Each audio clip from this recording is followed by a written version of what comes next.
Fala, galera da primeira série, tudo bem com vocês? Professora Juliana aqui para mais uma videoaula de Matemática 2. Bom, galera, nossa aula de hoje é sobre o ciclo trigonométrico, que é o nosso módulo 15, beleza? E aí, nesse módulo, nós vamos tratar de alguns assuntos, mas o foco principal é o ciclo trigonométrico. A gente vai ver arcos, ângulos, unidades de medida e de comprimento, beleza? Então, como de costume, eu sempre deixo no início da nossa aula os principais tópicos que nós vamos abordar, porque eu acho importante que vocês saibam o nosso objetivo, que aí depois vocês podem voltar aqui nesse slide e dar uma olhada se vocês aprenderam cada um desses conceitos, beleza? Então, a gente vai ver o que é o ciclo trigonométrico, nós vamos ver como que a gente consegue medir ângulos em radianos, algumas funções trigonométricas, como que a gente pode visualizar essas funções utilizando esse ciclo trigonométrico. Vamos ver os quadrantes e como reduzir ao primeiro quadrante e a paridade de funções, ok? Então, são esses 6 conceitos aí principais que nós vamos ver no nosso módulo 15. Então, pessoal, retomando as nossas aulas anteriores, até agora nós conseguimos calcular senos, cossenos e até tangentes também. Nós vimos esses 3 conceitos, essas 3 relações trigonométricas para os ângulos agudos. A gente definiu como calcular essas funções, esses valores, para ângulos agudos, ou seja, ângulos que estão entre 0 e 90 graus. Na nossa última aula, nós até chegamos a ver como calcular seno e cosseno de 3 ângulos obtusos usando os ângulos agudos que a gente já conhece. Se você não viu essa aula, dá uma voltada aí, beleza? Então, a gente aprendeu a calcular basicamente usando os ângulos agudos e 3 ângulos obtusos, mas que a gente também precisava desses ângulos agudos para calcular. Agora, nós vamos tentar, nesse capítulo, utilizar ângulos maiores que 90 graus e até mesmo ângulos negativos. Então, essa é a principal diferença do que a gente viu até agora para esse módulo 15. A necessidade desse ciclo trigonométrico é para a gente poder calcular esses outros valores que a gente não consegue usando só as definições que nós vimos até agora, ok? E aí, para isso, a gente vai precisar introduzir o conceito de ciclo trigonométrico. E aí, o que vem a ser esse ciclo, professora? O que é o ciclo trigonométrico? O ciclo trigonométrico, eu coloquei aqui uma definição bem simples, mas a gente vai estudar a fundo as propriedades e tudo que a gente vai encontrar aqui nele, ok? Mas o ciclo trigonométrico, basicamente, é uma circunferência de raio 1. Esse 1 aqui é a unidade que a gente vai tomar, ok? Ele pode ter, não é 1 centímetro. Esse raio 1 é que a unidade vai ser o raio da minha circunferência, beleza?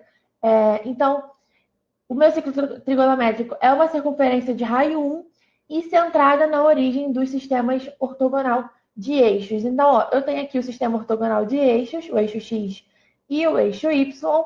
A minha circunferência tem o centro exatamente na origem, exatamente no zero aqui. E aí eu tomei uma unidade de medida, e essa unidade aqui, o 1, é o raio da minha circunferência. Esse aqui é o meu ciclo trigonométrico. E aí, a cada ângulo x que a gente conseguir desenhar aqui nesse ciclo trigonométrico, a gente vai associar um ponto da circunferência da seguinte maneira. Olha só, desenho aqui um ângulo x, tá vendo? Tracei um ângulo x aqui. Automaticamente, esse ângulo aqui, ó, essa semirreta que define esse ângulo, ela cruza o meu ciclo trigonométrico num ponto, certo? Então, automaticamente, ao traçarmos um ângulo no meu ciclo trigonométrico, a gente associa esse ângulo a um ponto aqui no meu ciclo, beleza? Então, a gente traçou um ângulo x, automaticamente eu gero esse ponto x aqui no meu ciclo trigonométrico. E aí, só para ficar claro aqui, esse segmento aqui vai medir 1, porque é o raio da minha circunferência ainda, e a gente já considerou que isso aqui vai ser uma unidade, 1. E aí, galera, como que a gente vai traçar esses ângulos? Já que eu falei que a gente pode ter ângulos obtusos e até ângulos negativos agora. Então, o que a gente vai fazer? O ponto 1, 0, esse par ordenado aqui, ó, de coordenadas 1, 0, ou seja, o x é 1 e o y é 0. Então, ó, o meu eixo x é esse aqui. Então, é no 1 e o 0 é no y. Então, é exatamente esse pontinho aqui, ok? Nesse ponto aqui, é onde a gente começa a medir os ângulos. E o sentido positivo é o sentido anti-horário. O que eu quero dizer? Se eu estou querendo traçar um ângulo positivo, por exemplo, 60 graus, 135 graus, qualquer coisa desse tipo, eu vou partir desse ponto zero, que é esse aqui, que eu vou chamar de origem do meu ciclo, e eu vou andar para a esquerda, no meu sentido anti-horário, ok? Ó, no sentido dessa seta azul aqui, já que se o meu ângulo for positivo, ok? Então, eu parto daqui e ando no sentido anti-horário o quanto for necessário para ter aquela abertura que eu quero encontrar. Então, por exemplo, se eu quero traçar um ângulo de 30 graus, eu parto daqui e eu vou andando até chegar num ângulo de 30 graus aqui no meu ciclo. Se eu quero um de 120 graus, por exemplo, eu já vou andar um pouco mais. Eu vou chegar até aqui assim, por exemplo. E aí eu vou definir um ângulo aqui de 120 graus, ok? Então, o que é importante lembrar é o sentido positivo é o sentido anti-horário, ou seja, o sentido contrário do relógio. O relógio gira no sentido horário, obviamente, que é para a direita, ok? Aqui a gente faz ao contrário, no sentido anti-horário, para a esquerda. Então, esse é o sentido positivo e a gente sempre parte do ponto 1, 0, que é esse pontinho aqui, ok? Ó, da minha circunferência, onde inicia a minha linha azul. E aí, galera, uma coisa de extrema importância que vocês precisam entender. Nós vamos conseguir agora medir os ângulos em radiano. O que é isso? A gente mediu até agora todos os ângulos que a gente viu em graus, beleza? Graus é a mesma coisa que centímetros, que quilômetros, que quilos, que ml, litros. É uma unidade de medida, beleza? E aí a gente vai conseguir ver esses ângulos agora em outra unidade de medida, que é o radiano, ok? Então, olha só, como há uma correlação entre os ângulos e os pontos da circunferência, criou-se outra unidade de medida para ângulos, determinada radianos. Então, da onde surgiu esse radiano? Lembra que eu disse para vocês que, dado um ângulo no meu ciclo trigonométrico, eu defino um ponto lá no meu ciclo? Então, dado o ângulo vem em graus. E aí a gente define esse ponto. Então, a gente vai conseguir agora associar esse ângulo a uma outra unidade de medida, que é esse que relaciona com o arco da circunferência. E essa outra unidade de medida a gente vai chamar de radianos, ok? Então, ó, essa unidade é baseada no comprimento percorrido pelo ponto X, indicado no ciclo trigonométrico. Então, olha só, eu voltei aqui no nosso slide para vocês entenderem melhor essa definição do radiano. Esse ângulo aqui, ó, qualquer ângulo que eu traçar no meu ciclo trigonométrico, a gente normalmente trabalharia com ele em graus, ou seja, isso aqui poderia ser 45 graus, por exemplo. E aí a gente associa esse ângulo a um ponto X qualquer. Mas ele não é tão qualquer assim, né? Ele está diretamente relacionado com esse ângulo X. Quanto maior for esse ângulo X, mais esse ponto aqui vai ter percorrido, tá vendo? Ele parte desse pontinho aqui, que é aquela minha origem, e percorre sobre o ciclo trigonométrico uma distância, que depende do que essa distância que ele percorre? Justamente dessa abertura do meu ângulo. Então, se meu ângulo for pequenininho, esse meu ponto aqui no ciclo vai andar pouco. Se o meu ângulo for muito grande, o meu ponto aqui no ciclo vai andar bastante. Então, para medir essa andada, eu estou falando de um jeito bem informal para ver se fica um pouquinho mais claro.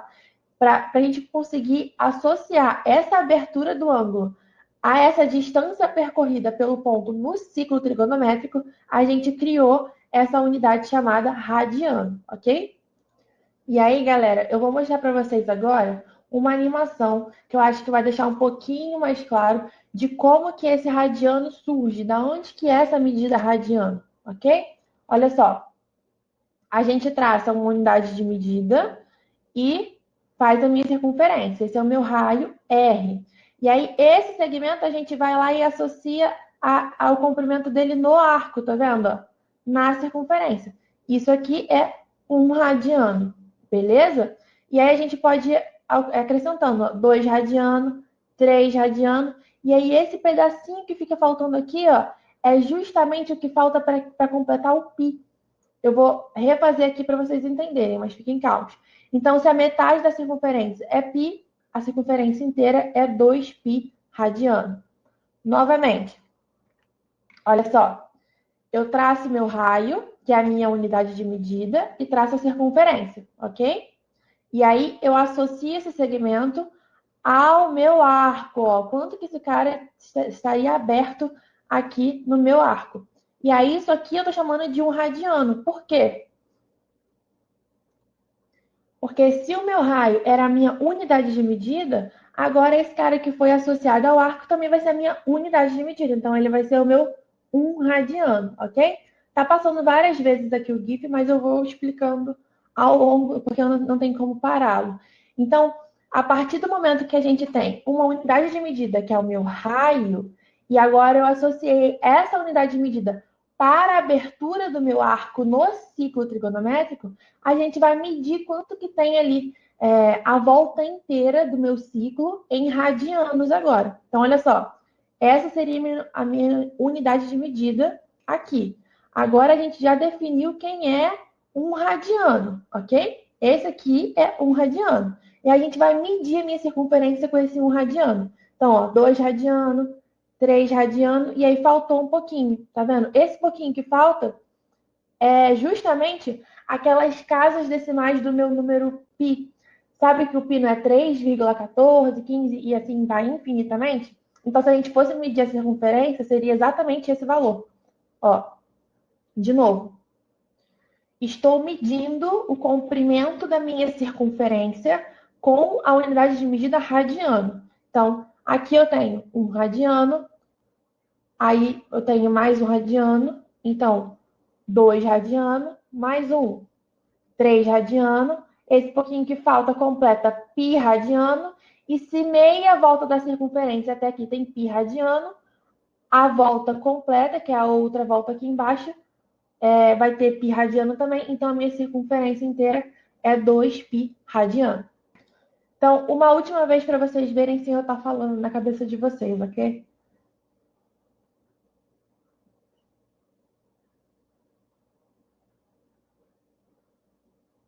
Aí, ó, minha unidade de medida. E eu vou medir a minha circunferência agora. E aí eu concluo que na metade da minha circunferência, do meu arco ali, eu tenho π radiano. Logo, na circunferência inteira, se eu fosse medir ela com a unidade de medida radiana, eu teria 2π radiano. Então, gente, esse GIF foi para vocês visualizarem um pouquinho melhor o que é esse tal radiano, ok? Mas aqui eu coloquei o que importa mais para a gente nesse momento. Olha só. A gente conseguiu, então, definir duas coisas. O comprimento total do ciclo, do meu círculo trigonométrico, que é uma circunferência de raio 1, vai ser dado por 2π radiano. Ou seja, como o meu raio é 2πr, vocês têm essa fórmula também, né? Que o comprimento da circunferência é 2πr. Como o meu raio é 1, então fica 2π, beleza? Logo, pode-se dizer que uma volta completa, 360 graus, corresponde a 2π radianos. Então, anteriormente, a gente já sabia que uma volta de um círculo inteiro tem 360 graus. Mas agora a gente tem uma outra forma de medi-lo, que é em radiano. Então, a gente sabe que um ciclo inteiro pode ter 360 graus, ou a gente pode falar também que ele tem 2π radianos. Beleza? E aí, essa unidade é baseada no comprimento percorrido pelo ponto X, indicado no ciclo trigonométrico. Isso a gente já falou também. Então, galera, a partir de todos esses conceitos que a gente viu, o ciclo trigonométrico, Agora a gente sabe também fazer coisas usando radiano, medir coisas com radiano. A gente vai ver as funções trigonométricas. Ou seja, a gente vai tentar entender agora como que esse ciclo trigonométrico vai nos ajudar a calcular senos e cossenos, que é o que a gente estava fazendo até agora, ok? Então vamos lá, olha só. Vamos imaginar um ângulo X a partir do centro. Isso lá no meu ciclo trigonométrico, ó. Desenhei aqui o meu ciclo e um ângulo X partindo do centro do meu ciclo. Esse ângulo encontra um ponto do meu ciclo trigonométrico. Aqui, ó, botei aqui de vermelho o ponto em que a gente encontra o ciclo fazendo esse arco, ok? Esse ângulo aqui.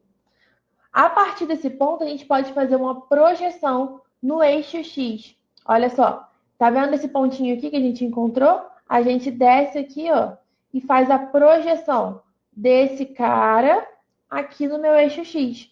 É como, a gente já falou disso também, é como se fosse a sombra do meu segmento. Se esse segmento aqui, ó, que parte do centro até esse pontinho vermelho, pudesse ter uma sombra no chão, imagina que tem um sol aqui em cima.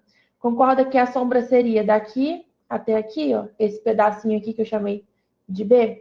Então, é isso que eu estou falando que é uma projeção, ok? Fazendo essa projeção, automaticamente projeção é com um ângulo de 90 graus, né?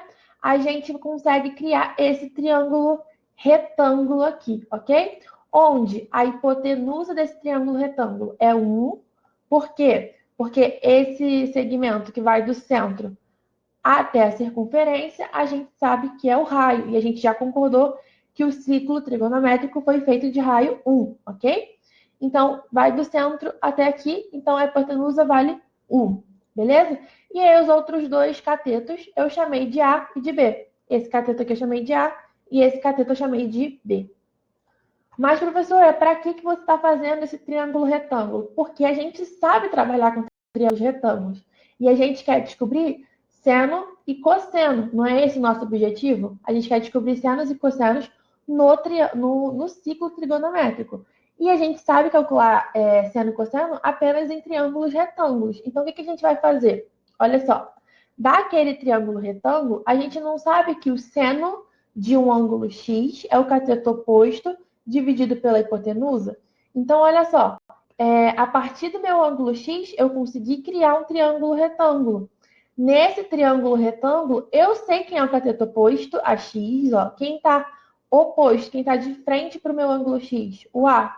E eu sei quem é a hipotenusa. A hipotenusa é o 1, porque ele é o cara que está de frente para o meu ângulo de 90 graus. Então, o seno de X eu consigo calcular. Como? Cateto oposto é A, hipotenusa é 1. Logo, nós tiramos que o seno desse ângulo X que a gente desenhou aqui no ciclo trigonométrico é A. E quem é A, professora? É justamente esse segmento que está em pé aqui, ó. A gente sempre vai conseguir determinar esse segmento, ok? E a mesma coisa a gente pode fazer para o cosseno. O cosseno de x é o cateto adjacente dividido pela hipotenusa, certo? Quem é o adjacente a x aqui? É quem está do lado, ó, o B. E quem é a hipotenusa? 1. Logo, cateto adjacente B dividido pela hipotenusa, que é 1, dá B. Então, o cara aqui, que é a minha projeção da minha hipotenusa no eixo x, é sempre o cosseno. Por que a gente está fazendo isso? Porque agora a gente sempre vai conseguir determinar o seno e o cosseno de um ângulo no ciclo trigonométrico. Por quê? Vamos supor que eu trace um outro segmento aqui, maior. Eu vou achar um pontinho aqui em cima e vou descer a minha altura para calcular para encontrar a minha projeção. Esse segmento em pé vai ser o meu seno do ângulo e esse deitado vai ser o cosseno do ângulo. Sempre assim. Isso significa, então, o quê? A projeção do arco no eixo Y determina o seno. Ou seja, eu tenho um arco e aí eu projeto ele aqui, ó, numa reta vertical, ok? Um segmento de reta aqui vertical. Esse segmento vai ser sempre o seno do meu ângulo. E a projeção do arco no eixo X determina o cosseno. Ou seja, aqui, ó, deitado, Eu tenho um ângulo, eu encontro lá um ponto lá em cima e desço. Aonde esse cara encostar aqui, essa projeção aqui embaixo vai ser o meu cosseno. Então, a gente tirou essas duas relações, ó. A projeção do arco no eixo Y determina o seno e a projeção do arco no eixo X determina o cosseno. Um macete para vocês decorarem isso aqui. Quem que é o seno e quem é o cosseno? Olha só, o seno, a gente pode pensar assim, ó, seno, ele é sem sono. Se ele é sem sono, ele está em pé. O cosseno, ele é com sono, ele está com sono. Logo, ele está deitado, ok? Então, o seno está sempre em pé, porque ele está sem sono. Então, aqui, ó, o cara que está em pé é o seno. O cosseno, ele está com sono, então ele está deitado. O cosseno está deitado. Então, o cosseno é esse cara aqui do meu eixo X, beleza? Um macetinho aí para vocês decorarem quem é o seno e quem é o cosseno do meu ângulo. Bom, galera, o nosso ciclo trigonométrico, ele vai ser dividido em alguns quadrantes. O que são esses quadrantes? Olha só, os eixos delimitam 4 quadrantes no plano cartesiano, numerados no sentido anti-horário. Então, olha só, tá vendo o meu ciclo? Quando eu traço o plano cartesiano aqui, os meus eixos ordenados, o x e o y, a gente divide o nosso ciclo em 4 pedacinhos, tá vendo? 1, 2, 3, 4. E aí a gente vai sempre numerar assim, ó, no sentido anti-horário, naquele mesmo padrão que a gente estava fazendo os ângulos. A gente não começa desenhando o ângulo aqui em cima. Então aqui a gente também começa contando os meus quadrantes. Sempre daqui, de cima na direita, 1, 2, 3, 4. Sempre nessa ordem. Então, esse cara é o meu primeiro quadrante, esse é o segundo quadrante, terceiro quadrante e quarto quadrante.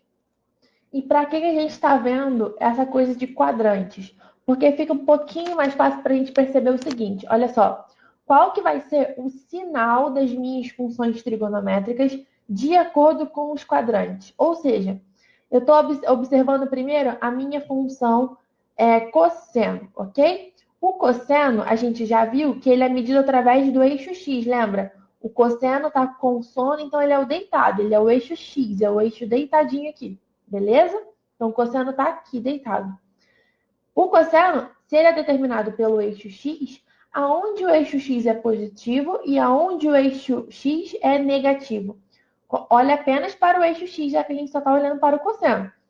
Concorda que aqui na minha reta do X, aqui é o zero, todo mundo que está para a direita é positivo, todo mundo que está para a esquerda é negativo? Se a gente fosse desenhar a nossa reta real, a gente desenharia aqui assim, né? Ó, aqui é zero, aqui vem 1, 2, 3, 4, 5, 6. Aqui é o zero, aqui viria menos 1, menos 2, menos 3, e assim vai. Então, o cosseno é positivo no primeiro quadrante e no quarto quadrante. Por quê? Porque o primeiro e o quarto quadrantes estão à direita do meu eixo X, ok? Então, se o meu eixo X é positivo aqui na direita, os quadrantes que estão à direita são positivos. E o segundo quadrante e o terceiro quadrante são negativos, porque eles estão aonde o meu eixo X é negativo. Todo mundo que tiver daqui para a esquerda é negativo. Todo mundo que tiver daqui para a direita é positivo. Beleza? Isso porque nós estamos falando do cosseno e o cosseno depende apenas do eixo X. Ok? E olhando agora para o seno. O seno a gente sabe que ele é medido através do eixo Y. Eixo Y. Lembra? Seno sem sono. Sem sono ele está em pé. Então o seno ele é observado a partir desse eixo aqui, ó, o eixo que está em pé. O eixo Y, aonde ele é positivo e aonde ele é negativo?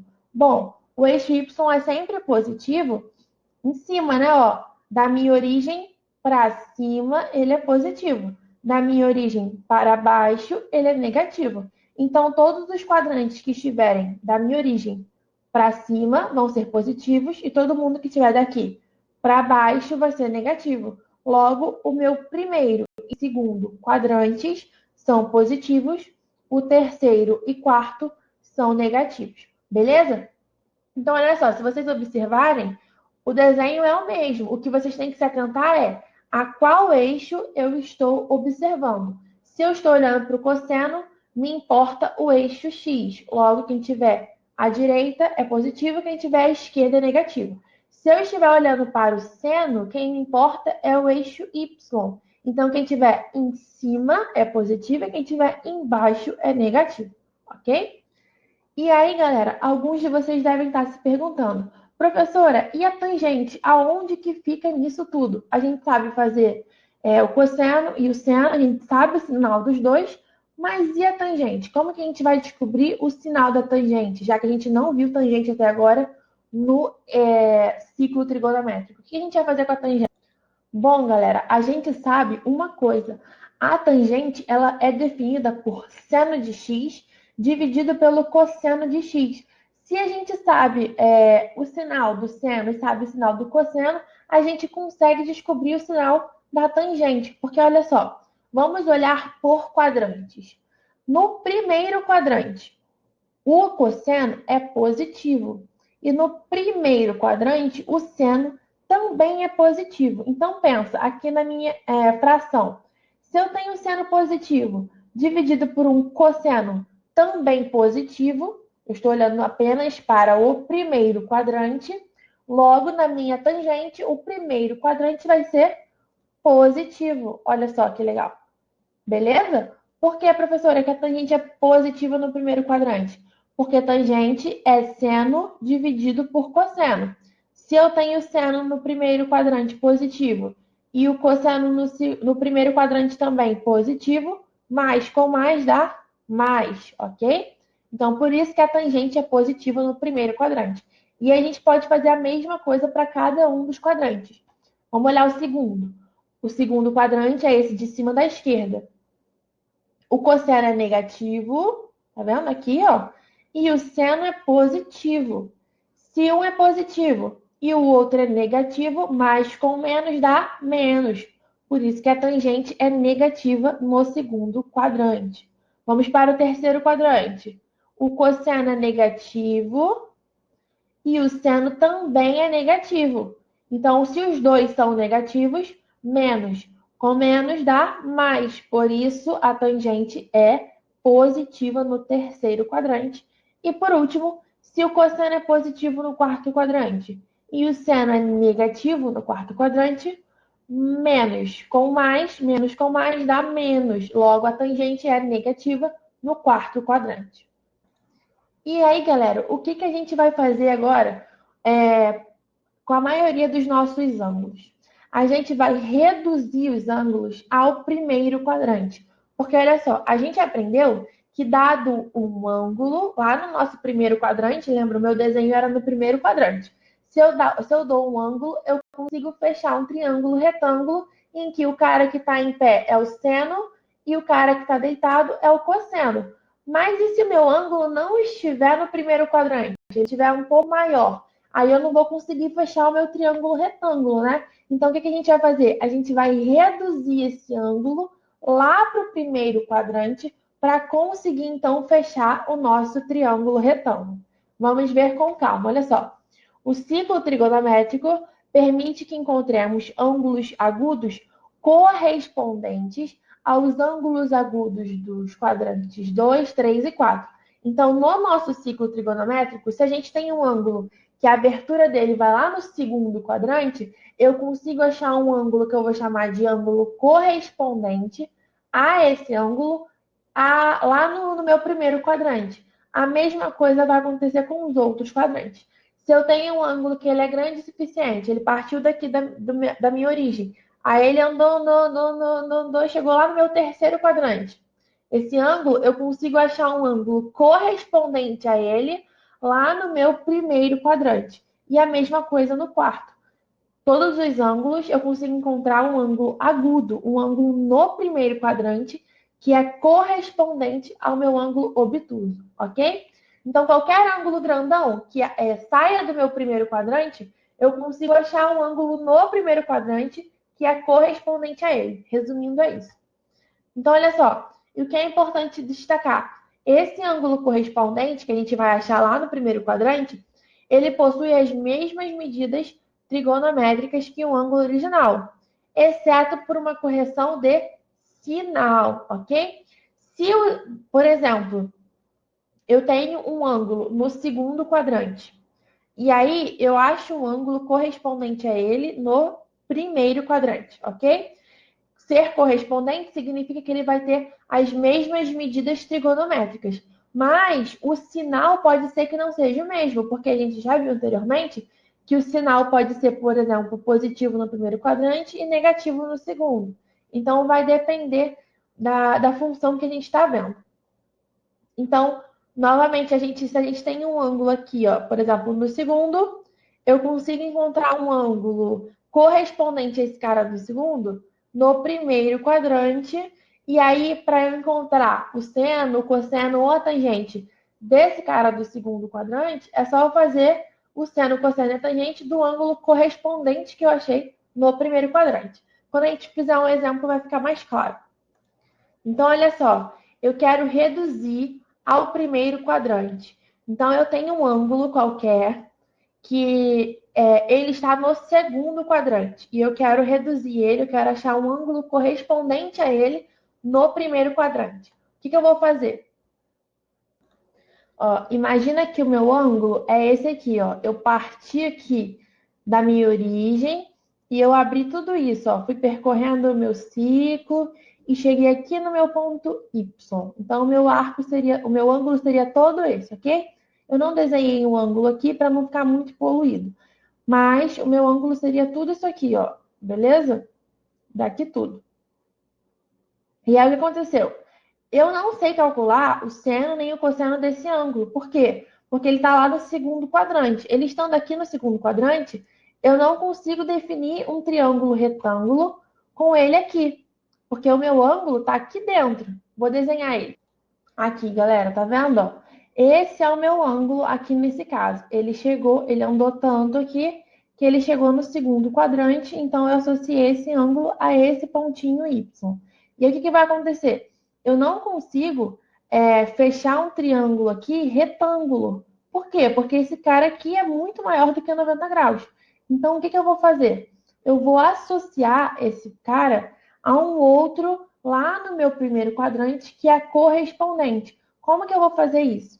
Tá vendo esse ângulo aqui, ó? Esse ângulo que faltou? Eu vou fazer exatamente ele aqui do lado de fora. Então, olha só, esse cara aqui, que era o meu ângulo original, ele tem um correspondente no primeiro quadrante, que é esse ângulo aqui, beleza? Esse aqui, ó, que andou daqui, da minha origem, até esse pontinho preto, esse ângulo aqui de dentro. A gente sempre tem que pensar que a gente conta o menor ângulo, ok? A menor distância até a minha reta. Então, não pode ser esse ângulo aqui, né? Essa reta. Que a gente parte daqui e vai no anti-horário, ok? Então, esse meu ângulo aqui, ó, que vinha até esse ponto Y, ele tem um correspondente, que é esse ponto aqui, ok? E aí, o que a gente fez? A gente fez 180 graus, que era a medida da minha meia volta, e tirou exatamente esse Y aqui. Não foi isso que a gente fez? Então, é assim que eu consigo reduzir do segundo quadrante para o primeiro. A gente pega o ângulo Y e subtrai ele de 180. Então, por exemplo, se eu tenho 120 graus aqui no meio, aqui fica sobrando 60, certo? Logo, esse Y é associado ao 60 aqui do outro lado. Então, vai ficar 180 menos 120, que dá o meu ângulo de 60 graus. Ou a gente tem um outro jeito de escrever isso.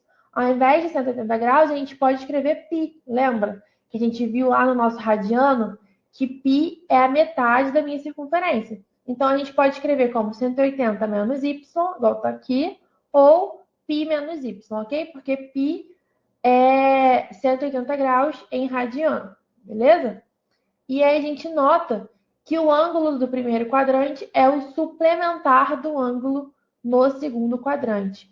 Lembrando, gente, que tudo isso que eu estou falando aqui tem embasamento nas nossas outras aulas, ok? Por exemplo, a gente já discutiu o que são ângulos suplementares, a gente já viu o que é quadrante, Eu já falei com vocês o que que é pi, o que que é radiano. Então, tudo vai se encaixando. E aí a gente pode fazer essas reduções para qualquer um dos quadrantes. Olha só, se a gente tiver agora um ângulo aqui no terceiro quadrante, quem que vai ser o ângulo correspondente lá no primeiro quadrante?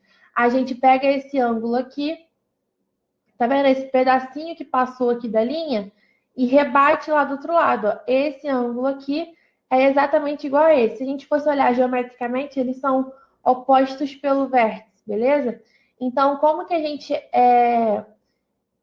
reduziria esse cara do terceiro quadrante para o primeiro? A gente pegou ele, a gente não pegou só esse pedacinho que passou dessa linha?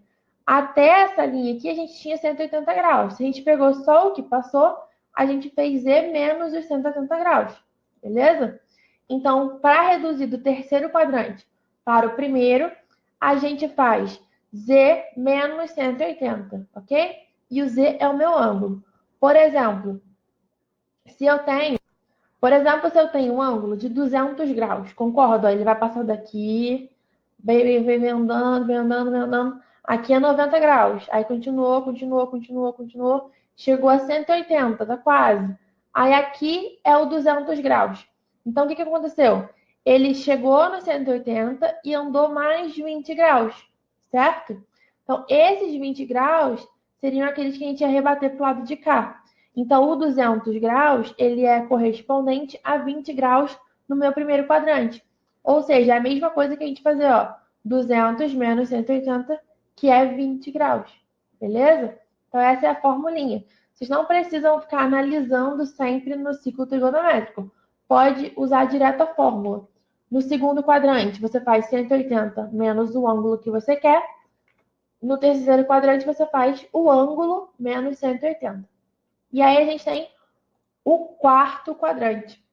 No quarto quadrante, a gente tem o seguinte. Olha só, agora imagina um ângulo grande o suficiente para chegar lá no quarto quadrante, ok? O ângulo é do quarto quadrante. Então, ó, o ângulo partiu aqui desse ponto inicial, andou tudo isso, passou pelo 90, passou pelo 180, aqui é o 270 e ele parou aqui nesse pontinho que eu chamei de W. Quem que vai ser o correspondente a ele lá no meu primeiro quadrante? O que a gente vai fazer? A gente vê quanto que é esse cara aqui, ó, que sobrou, quanto que é esse que faltou para fechar a minha volta completa. Então, vamos supor que esse ângulo aqui seja 330. Então, eu andei tudo isso, andei. Aqui é o 330 graus, ok? Para fechar os 360 graus, quanto que faltava eu andar? 30.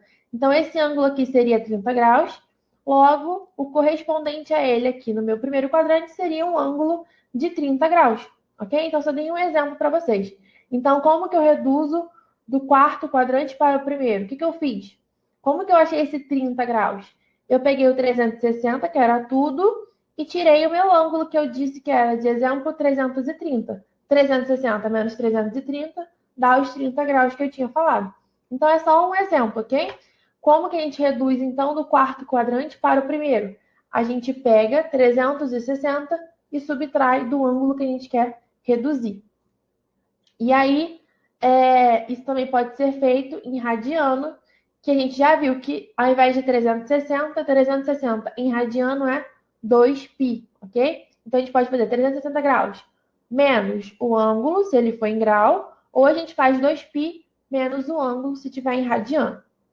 Então, olha só, coloquei um exemplo aqui. Como que a gente vai calcular o seno de 120 graus? Bom, primeiro passo, a gente tem que pensar em qual quadrante que o seu ângulo está. Então, ó, o ângulo de 120 graus, ele está no segundo quadrante, ok? Então, olha só, 120 graus está no segundo quadrante. Eu saí daqui, aqui é 90 graus. Então, 120 eu andei mais um pouquinho. Eu sei que ele não está no terceiro, porque aqui é 180 graus, né? 120 está antes de 180 e está depois de 90. Então, com certeza, 120 está no segundo quadrante. Aí, a segunda coisa que você tem que pensar, a gente quer calcular o seno, ok? Vamos linkando todas aquelas coisas que a gente viu até agora. O seno, ele está sem sono, então ele é em pé. O seno é positivo ou é negativo no segundo quadrante, que é o quadrante que eu estou querendo calcular o meu ângulo? Bom, o seno ele é positivo. Por quê? No seno, se a gente está analisando esse eixo, aqui no segundo quadrante, ó, ele está na parte positiva do meu eixo Y, ok? Então, o seno é positivo aqui no meu segundo quadrante. Então, a gente já sabe que a resposta do seno de 120 graus vai ser um número positivo, ok? Vai ser mais alguma coisa. Mas a gente não sabe mais quanto. Por quê? Porque eu não sei calcular seno de 120 graus. O que eu vou ter que fazer? Eu vou reduzir esse meu ângulo de 120 graus ao primeiro quadrante. E como que a gente faz isso? A gente tem a formulinha que eu falei para vocês. Como que a gente reduz do segundo quadrante para o primeiro? A fórmula é fazer 180 menos o ângulo que você quer reduzir. Então, a gente vai fazer essa conta, ó, 180 menos 120, que é o ângulo que eu quero reduzir. Logo, nós encontramos que o ângulo correspondente a 120 no primeiro quadrante é os 60. O que isso significa? Que encontrar o seno de 120 é a mesma coisa que encontrar o seno de 60 graus a menos de sinal, ok? A gente pode ter que mudar o sinal, mas a gente já viu que é positivo nesse caso, beleza? Então, o que a gente vai fazer? Calcula o seno agora. O seno de 120 graus é exatamente igual, mas, porque a gente já viu que o seno é positivo no segundo quadrante, o seno de 60 graus. Então, calcular o seno de 60 graus é exatamente igual a calcular o seno de 120 graus. É a mesma coisa, ok? E aí a gente sabe o seno de 60 graus, que é a raiz de 3 sobre 2. Então, o seno de 120 também é a raiz de 3 sobre 2. Então, beleza, pessoal? O que a gente tem que fazer, então? Eu dei um exemplo aqui, que foi uma redução do segundo para o primeiro quadrante. Mas isso poderia ser em qualquer quadrante, qualquer um dos outros 3 quadrantes, o segundo, o terceiro ou o quarto, e poderia não ser o seno, poderia ser o cosseno, poderia ser a tangente. Então, o que a gente vai fazer? Segue sempre esses 3 passos. Primeira coisa, verifique em qual quadrante o seu ângulo está. Depois que você verificou isso, veja qual que é o sinal da função que você quer calcular naquele quadrante. Ah, eu quero calcular o cosseno de um cara que está no quarto quadrante. Então, você vai pensar, ó, cosseno, que é o deitado, no quarto quadrante. Então, ele é positivo. Ah, eu quero calcular a tangente no terceiro quadrante. Você vai lá e vai ver qual que é o sinal da tangente no terceiro quadrante. Depois disso, você usa uma das 3 fórmulas que eu dei para você para reduzir. Se você está no segundo quadrante, você faz 180 menos o ângulo. Se você está no terceiro quadrante, se você está no quarto quadrante, cada uma delas tem uma fórmula que eu já expliquei para vocês, ok? E aí, o passo final é calcular com o ângulo que você já conhece. Quando você usar aquela fórmula, você vai chegar no ângulo que você consegue calcular o seno, cosseno ou a tangente. E aí a única coisa que você vai ter que mexer é no sinal que você já vai ter encontrado anteriormente. Bom, galera, a última coisa para a gente fechar a nossa aula de hoje é a paridade. O que é isso? Paridade é como se fosse uma característica que a sua função pode ter, ok? Então, ó, uma função é chamada de par se o f de menos x é igual a f de x para todo o seu domínio, beleza? Então, por exemplo, lembra que eu falei para vocês que os ângulos podem ser negativos também? Ó? Aqui é um f de menos x. O que vai ser um ângulo negativo? Quando a gente andar no sentido contrário do meu ciclo trigonométrico, quando eu andar no sentido horário.